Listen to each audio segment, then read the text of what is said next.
Craig Richards. He faces, for the first time, a world title and a world champion in Dmitry Bivol. Your commentary team for this one, Paul Smith and Nick Halling. Thanks, Chris. We've already seen a 9-1 underdog romp home. Giovanni Straffon in our show opener. Craig Richards, a 10-1 underdog in this one. Stepping up from British Championship level to World Championship level against the unbeaten, seasoned, proven at the highest level, Dmitry Bivol. Can he upset the odds as well? Or will Bivol put in a bit of a performance tonight? And he needs to as well. Hasn't boxed for 18 months. And although he got the win last time out against Lenin Castillo, and you talked about this guy earlier, Paul and Chris, you talked about the absence of a crowd. Well, Bivol was getting booed by that performance last time out, but it's certainly made a very positive start in this one. He has. It's a positive start from Bivol. It's quite a negative start from Richards, although I think that's what we have to expect from Richards. Back foot, he's moving the same way, circling all the time. Bivol cutting him off, trying to close the distance. Here we see Richards standing his ground. That's what I'd like to see from him. You know, try and command Bivol's respect a little bit early on. Get that jab out and use your assets and use the awkwardness that we know Richards has in his style to become an asset for him and become a positive for him. Yeah, what Richards needs to be careful of, Nick, is just as he's drifting left with that jab, Bivol likes to pull the trigger as he did over the jab of Lenin Castillo, particularly as he's circling to the left-hand side. And Bivol doesn't need much more than a flash opportunity to land it. And he lands it with such force when he does so. But this is really where you see him come into his own. He pressures on the front foot, defends coming forward, a little bit Canelo-esque, a little bit Usyk-esque. And that front foot pressure, without doing an enormous amount, because he's got the reputation of a puncher, he can inch forward into range, put you under pressure. And Craig Richards is going to have to be so switched on throughout these next few rounds. They've certainly got the game plan. Talking to Peter Sims, his trainer this week, he said we've got to keep him on the end of a long jab, and you can see Richards trying to do that. And he said we've got to judge the distance as well. He said you look at Bivol, he uses that lead foot as a marker, and if he gets it inside his opponent's lead foot, that's when he lets the punches go. So Richards, he said, not only has he got to have that jab going, he's got to be able to keep that distance between the two of them. Have him stretching and reaching so that he can maybe just come in with a counter of his own. Nice body shot downstairs there with the lead hand from Richards. The front foot stuff, Nick, what you mentioned is very important. A lot of fighters you see, you know, they sort of BS their way in. They're doing nothing, but it makes them look like they're doing so much work just by pressuring with the feet. And when you're on the receiving end of that was a nice jab to the body from Richards there. When you're on the receiving end of that, it tires you so quick. You're constantly thinking and overthinking, trying to keep your distance and trying to keep out the way of the fighter coming with it. And that means he's probably trying to set up the right hand that he'll sit down on at some point as Richards drifts to the left. And as Peter Sims was saying to him, if you don't bring that jab hand back fast, that's when you'll get caught over the top with it. Just see it there, he pushes it out well, good speed, good extension. But if he doesn't bring it back to a responsible position and he's in range, he will get caught over the right of it. You're absolutely right, you know, guys. I mean, when he brings that jab back, it's a little bit low as well, isn't it? A little bit slow and a little bit low. It's a jab to the head, and then it comes back via the waistband, his own waistband. It's a jab down, back, and just push it out and get it straight back to the chin to protect.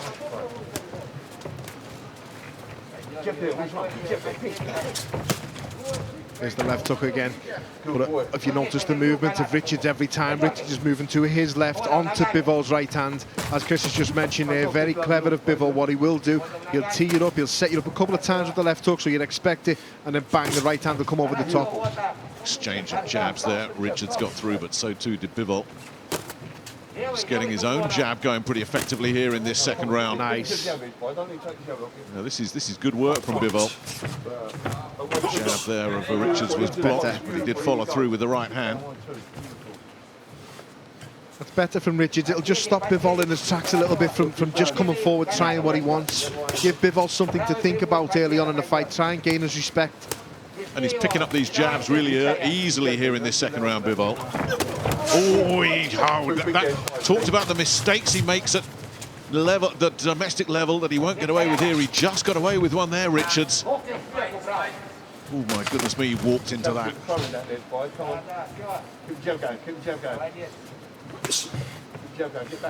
You hear Peter Sims just saying that jab has got to work.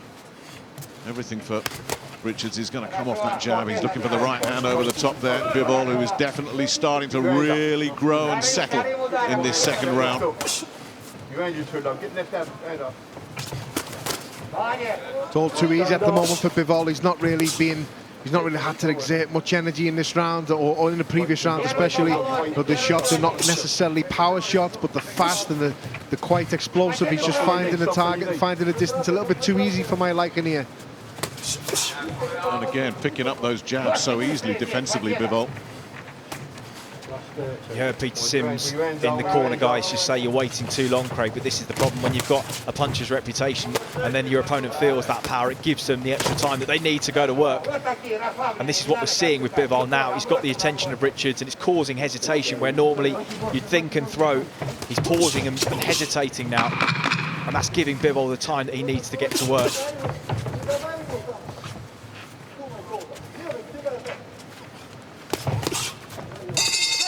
Round 3. Yeah, it was a good last round for Dmitry Bivol. He's really settled into this one. And Spider Richards from Crystal Palace in South London,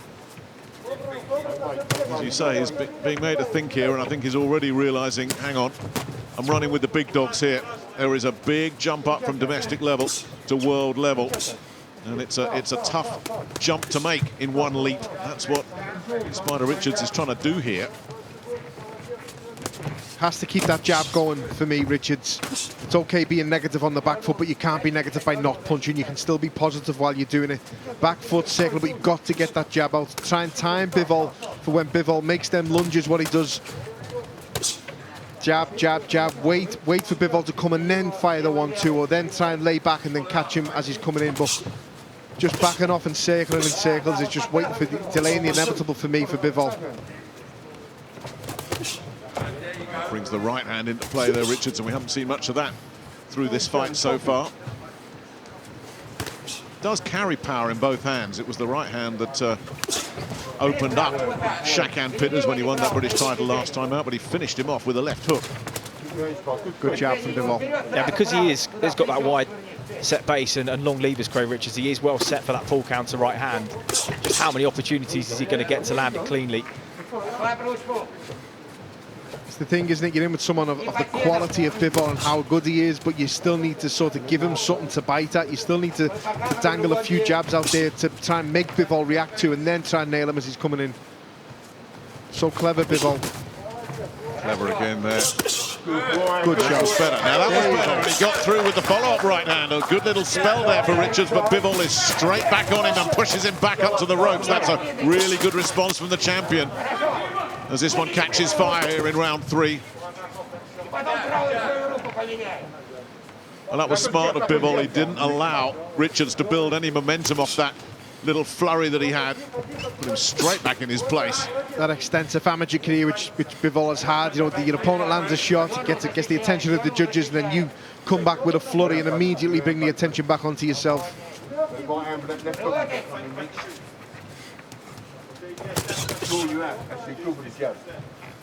We're seeing a good battle of the jabs here, but we have to remember that Richards is obviously around about 6'3" and a bit, 6'4". Bivol only around about the 6 foot mark, and he's doing so well, Bivol, to try and out-jab Richards and to out-jab Richards with the success that he's having.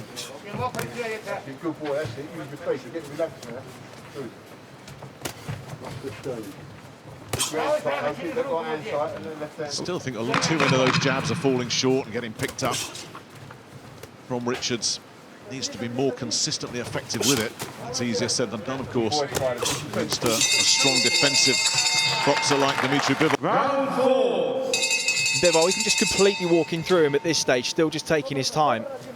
Just see the weight inches forward, that weight kind of over that back foot, just so that when you step to him, he's always just ready to just pull, come straight back at you, and he often counters in combinations when you do commit with a single. And that's the danger. Every shot that he hits you with is hurtful, and it's precise and it's accurate. Lovely body jabs there from Bivol. Doubled up downstairs. Good jab there for Bivol. Yeah, you notice as well, Chris, as you're saying about the reddening on the forehead of Bivol, the way he defends, he blocks a lot with his own hands, and sometimes a lot of the reddening that will come around his face isn't necessarily just from the shots from Richards, it's actually his own hands being sort of punched against his own head. Them Grant gloves are quite tough, they're hard, and they look quite soft. And years ago they used to be for non-punchers and for the technical boxers with bad hands. Nowadays they're a puncher's glove, there's not much in them. Richards is finding the target area, whether that be blocked or whether it be landed, but he's finding the area.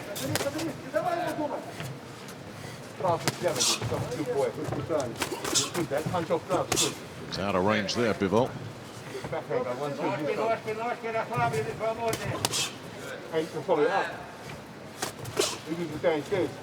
Landed the jab there. If it becomes a battle of the jabs, that is a battle that Craig Richards has to win if he wants to win this fight. He has the assets to win it, Nick. He has the tools. He just has to make the jab more dominant. I'd like to see Richards try and target the body of Bivol. Bivol, as I said, he's blocking with high hands. He's blocking with his hands up high to try and just shield the face, and very, very tight guard and strong arms and strong forearms. But that leaves the body open, and the big long levers of Richards can get round the outside of them elbows. You can see from this angle even more. The target area is there to hit the body of Bivol.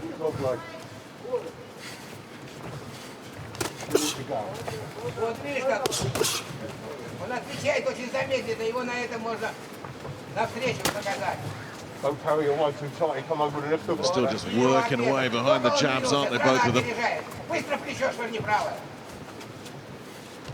As we get down to the last 30 seconds of this fourth round.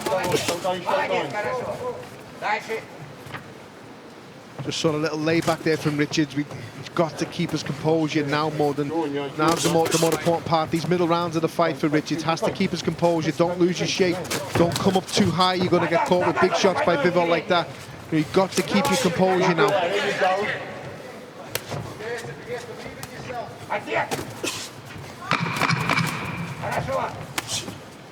I think as well, to the untrained eye, this has looked like a bit of a round of inactivity from Bivol, but the front foot pressure that he applies, the way he just changes the levels of the...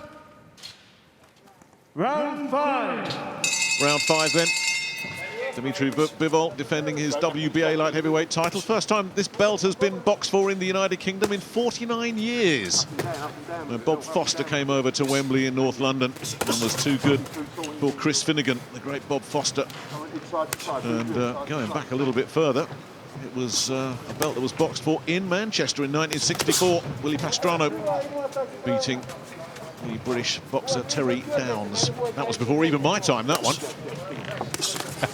You mentioned Bob Foster and what a jab he had. One of the best jabs I've ever seen, and this is what is key in this fight for both fighters, in my opinion. Richards, I'd like to see him become more dominant with his own jab and have a bit more faith in his own jab. It's a good tool, it's a good weapon, but mix it up, vary it, head and body, but really like to see him target the body area of Bivol. I haven't seen him throwing any body shots yet, Richards, and they are there. There's a big target to hit off Bivol. Surprised he's not worked downstairs at all, Richards, because he did mix it up nicely when he won that British title against Shaq Pitters. But as you say, he's just the game plan is there. Establish the jab, win the battle of the jabs, keep the distance, make Bivol just start reaching in and see if you can pick him off with some of those right-hand counters. But at the moment, Bivol is handling that jab pretty effectively. And as you say, because of the guard being so high, Paul, there are other opportunities there, but Richards not able to exploit them thus far. You see here, Nick, I mean, we saw the side-on view just a few moments ago. We can see it here. Because Bivol inches his front foot into range, but he's leaning back over his right foot, it makes the jab harder to land with impact. Craig Richards is just leaning slightly further forward, and that just magnifies the impact of the jab when Bivol does land it. As well, I think in terms of Richards going to the body, I think he's probably wary of dropping into range and just walking straight onto a right hand, because Bivol throws it with no tail whatsoever. It's better, though, from Richards. Good shot from Richards, but there's going to come a time in this fight when he's going to have to go for it. And if you want to win this fight, you're not going to win it by doing this, because this is all comfortable for Bivol at the moment. You have to land, you have to go for it, you have to leave it in the ring, and the target area is there. You know, when you're backing Bivol up, he's just landed a lovely jab to the body there, Richards, when he's thrown it, and he threw it really well. It landed, and he landed it very well. You know, the rest can come off that, then build on that. think you're absolutely right, Paul. It's hard to see how Richards pinches rounds the way this fight is going at the moment. It's Bivol that's the more eye-catching, the busier, the more successful. And, you know, we're through 5 rounds here. You know, Richards is going to have to start changing things up. I think really, Nick, we're looking at a scenario here a little bit like with Joe Smith Jr., where if he can land one of those right hands clean on the temple and just buzz Bivol and he has enough time left in the round, that's going to be where his opportunity will come. But the truth of the matter is, against a guy with the discipline of Dmitry Bivol, you're not going to get more than maybe 1 or 2 opportunities if you're lucky. He hasn't really had many so far. All the judges are seeing them very wide indeed, and it's tough to make a case for Craig Richards being close here as we go into the 6th round.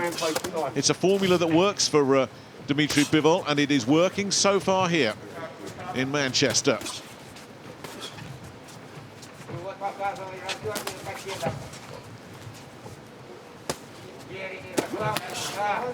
Switch downstairs there from Bivol.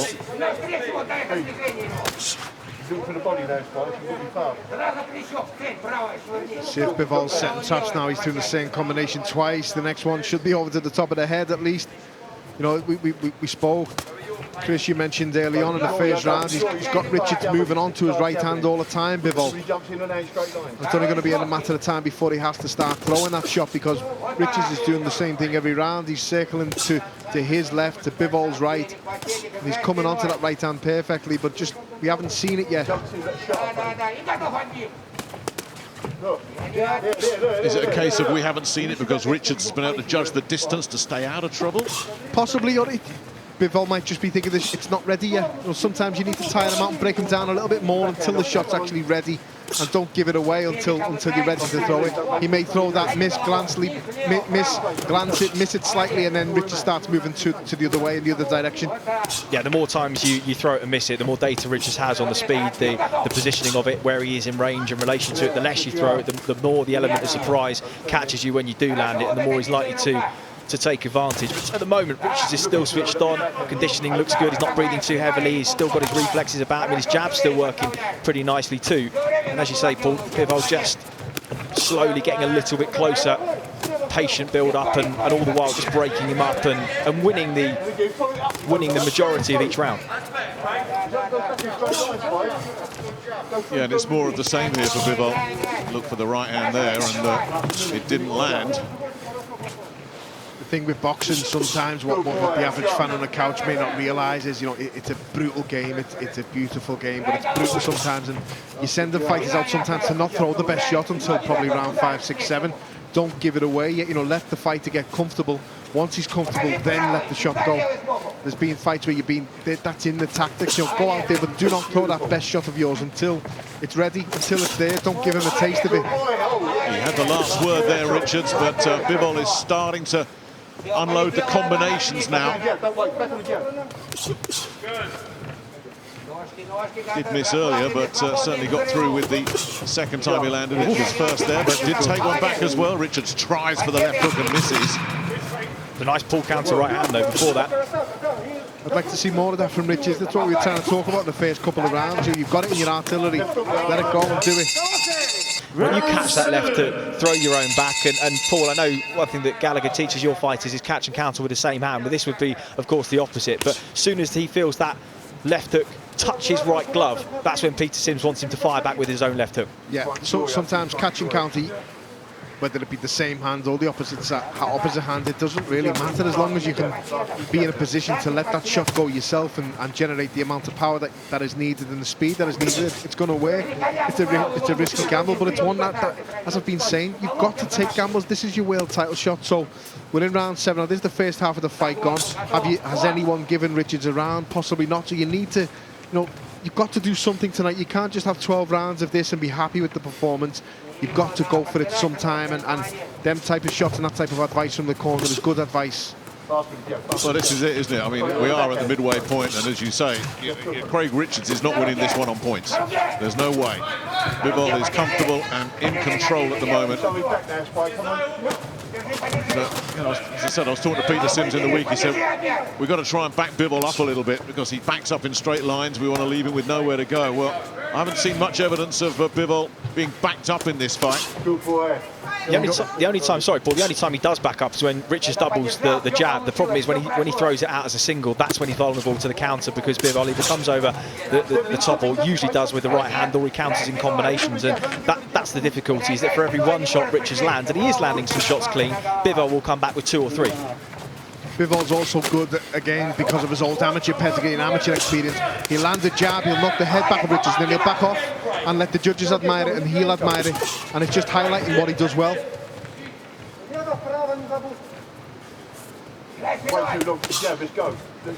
nicely blocked off again there by Bivol. He's done a really solid job defensively here through this fight. Through the first 6 rounds and 2 minutes.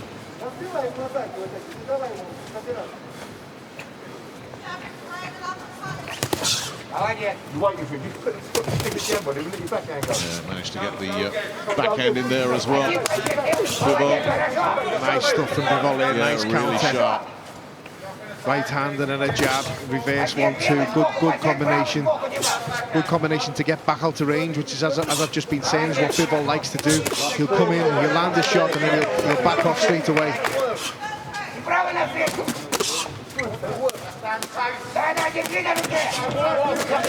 Bivol going for it here, and that's when he could be vulnerable, because Richards does carry some spite in both hands.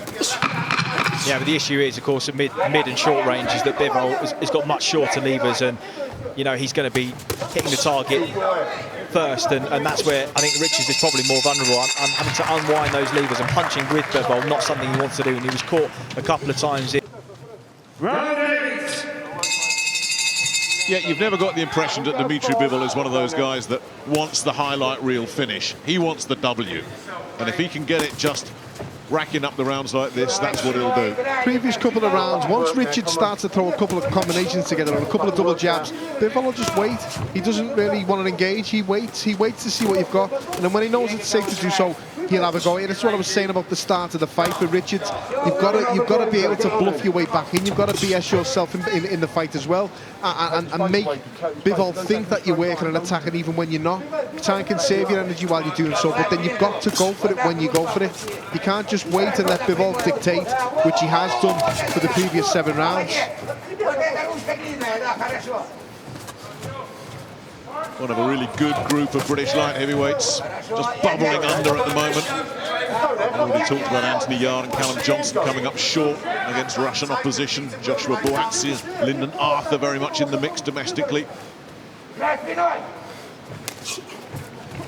And you have to say as well, there was a lot of criticism when this fight was made that Richards would be well out of his depth. He's certainly second best here, but you wouldn't say he was well out of his depth. He's performed as good as any of the last 4 or 5 opponents have against Dmitry Bivol. He's certainly more competitive than some of them have been, and we have to remember that outside of arguably Artur Beterbiev, we don't know which one of the 2 of them is better until they meet. Bivol is the best in the world by a stretch here, and Richards is boxing well. He's just, as we say, he's losing the battle in terms of the volume of shots that he's landing. He's landing good singles, and he is getting through to Bivol, but for every 1 or 2 that he lands, Bivol is landing 3 or 4, and he's being the aggressor, and he's dictating the pace as he is now, and that's been the difference. And that's something else he's done, and we've referenced it a couple of times. Whenever Richards has had some success, Bivol is straight back on him immediately. Exactly, that's been the pattern of the fight. The minute Richards lands a couple of shots, Bivol will have the next flurry, and he'll have the final say, and it'll shift the momentum right back into his own favour, and more importantly for him and how he fights, it shifts the judges' attention back to him. Oh, let's see if Richards can consistently stay on the front foot here and force Bivol back. See if that changes things up a little bit. But, you know, I'm with you guys. It sounds like we've been a bit critical about Craig Richards. He is making this huge step up, and he hasn't been completely out of his depth. The way I look at it, and again, it's not really criticising Richards. I just think he'll criticise himself when he watches it back. I think he'll feel like he could have done a little bit more. I said the same about Liam Williams a couple of weeks back with Andre. It's not a criticism. You've done very, very well in the performance, but I know you're better than that. And I think Richards will watch this back and think I could have put a bit more into them early rounds or the mid rounds. He's doing well in this 8th round. It's probably been his best round in my opinion so far, but he needs a big last 4 rounds now.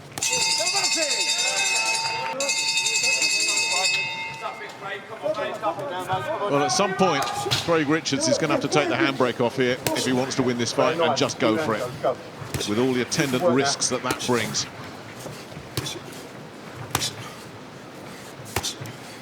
This position he's in now, Richards, holding the centre there, that's where he needs to be now.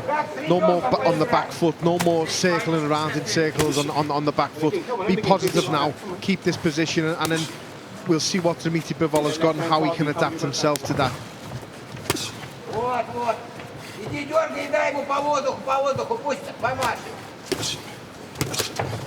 Yeah, you can hear Peter Sims now saying, come on, you've got to let your hands go. And we haven't seen any kind of power punches really landing and troubling Bivol, just the odd 2 or 3 maybe over the course of the fight.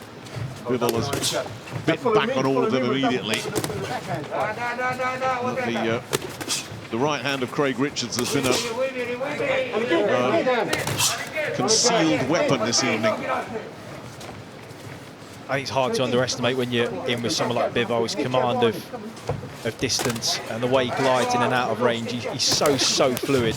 I think when you're in there with him, it's so easy to say that Richards needs to pull the trigger, but sometimes the opportunities just don't.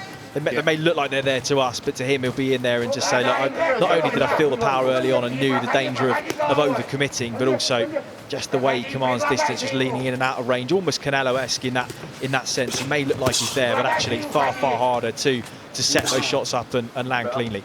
This is better from Richards this round, and if you've noticed, his back hasn't touched the ropes once, he hasn't been near them. There you go, that's probably the closest he's been so far, but he's keeping the centre of the ring. Yeah, circled round him well, didn't he? He's keeping the centre, and this is better for Richards. It's a good little spell from Bivol at the moment, but it's a better round from Richards, the way he's performing and the way he's keeping his distance and keeping the centre of the ring.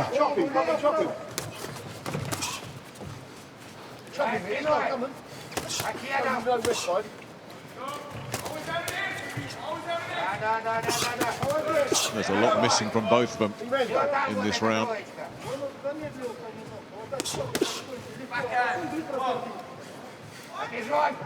And because neither of them have invested in the body early or at all really at any point in this contest, both of them are pretty fresh in the legs and their hands are still pretty sharp, and that's one thing you can say for the pair of them. Conditioning looks good, but of course neither of them have really tested that little jab to the body from Bivol there, but mainly they both headhunted. Stiff jab there again from the champion. Yeah, Richards just countered there on his way out, just as Nick was saying earlier, you'll pay for them mistakes at the top level.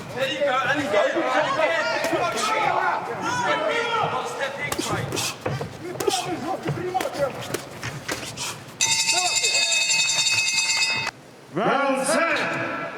Round 10 then.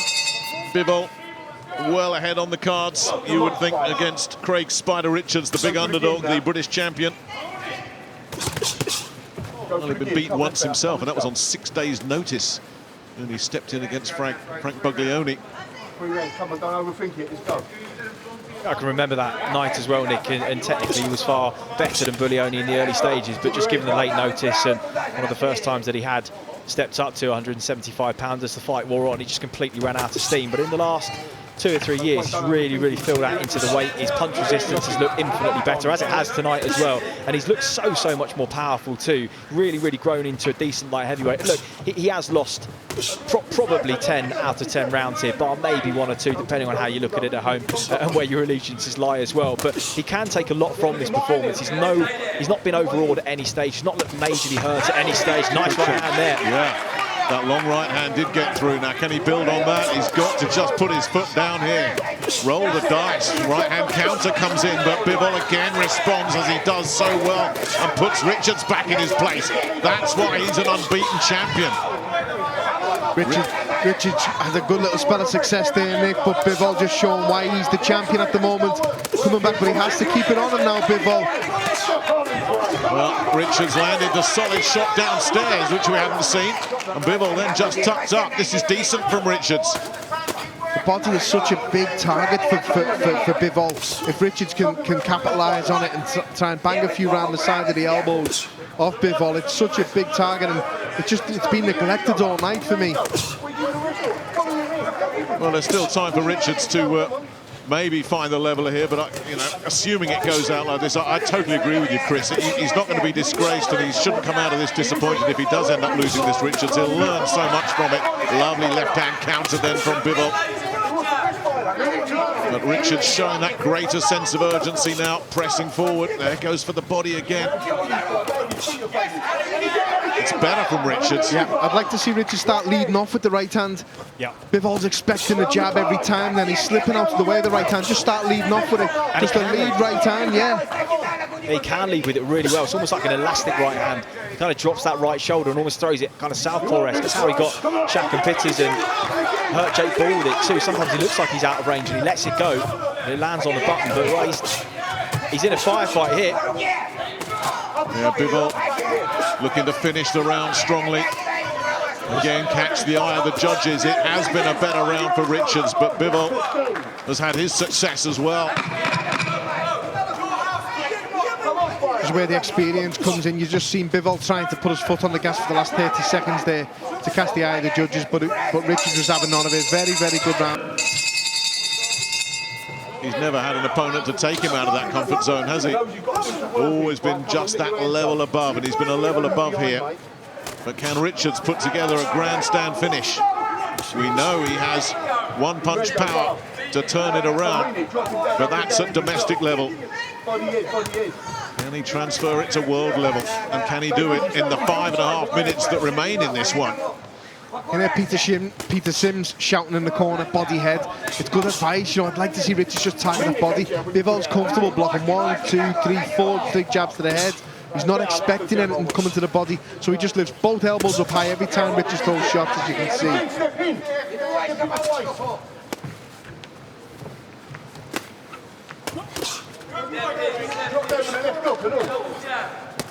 Drop the right hand in there, and you heard Peter Sims say drop the left hook in there as well.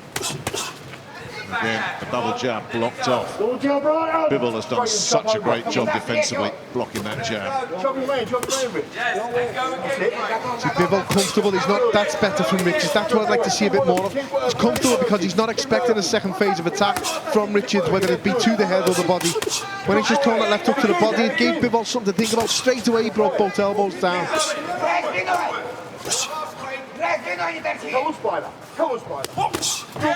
Good right hand there. Yeah. Straight through the guard, set up by the lead left. It got through.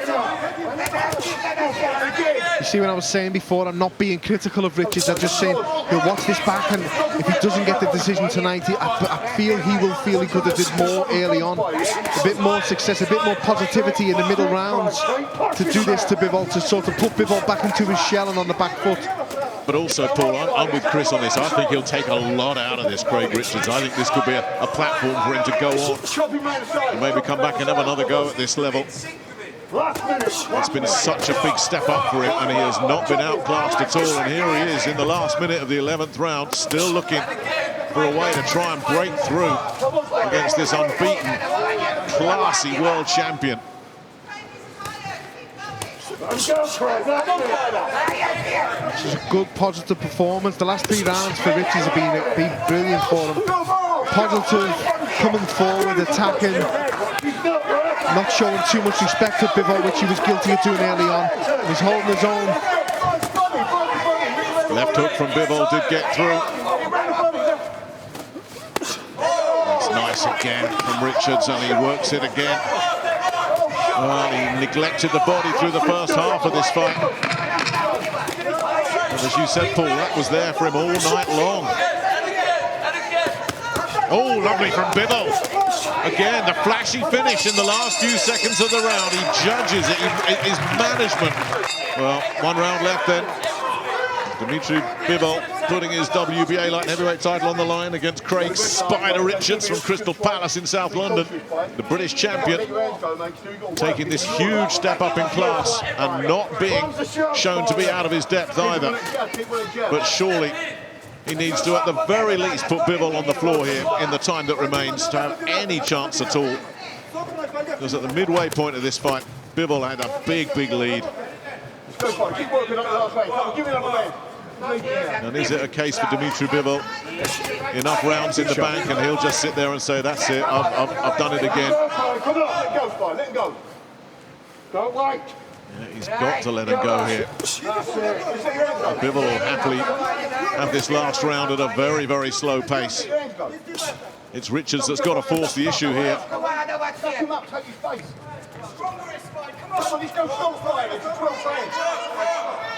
You can hear him saying in the corner, this is the 12th round, this is it.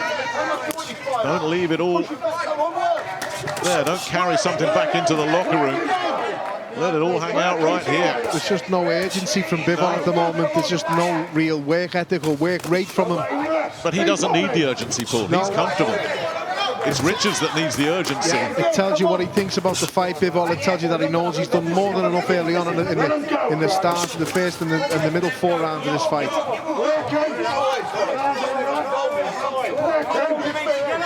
There he is, holding and spoiling. Buying a few more seconds, getting himself closer to the final bell. That's nice from Richards.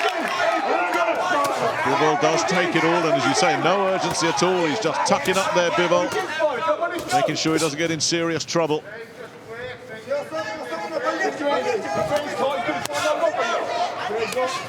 Trying to land that left hook.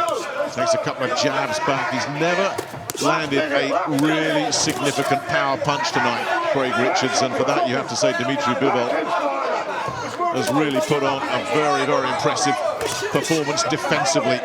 It's levels in boxing, as we always say, as a lot of people say, but listen, Craig Richards tonight has proved that he can mix it at a level above what he's been competing at in the past, and in future he can step up to them levels, because certainly hasn't disgraced himself tonight. It's been an exceptional performance from him. Yeah, no question about that at all.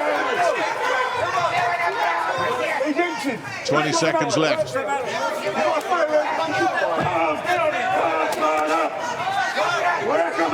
Well, Richards trying to just put it all together in these last few seconds, and Bivol, smart, intelligent, not giving him any room to work. And that'll do it. Ladies and gentlemen, after 12 rounds of boxing here in Manchester, England, we go to the judges' scorecards. Gregors Melenda, 118-110. Yuri Kopsev, 115-113. Steve Gray, 115-114. All three for your winner by unanimous decision. He's still undefeated, Bivol's got it. And still Bivol's the got WBA it. light heavyweight One had it champion wide. of the world. The other two reflected how you read the fight, Paul Smith. But Bivol had put enough in the bank, but Richards pushed him so close, and he and Peter Sims will go out of this one thinking, if only we'd got things going 3 or 4 rounds earlier.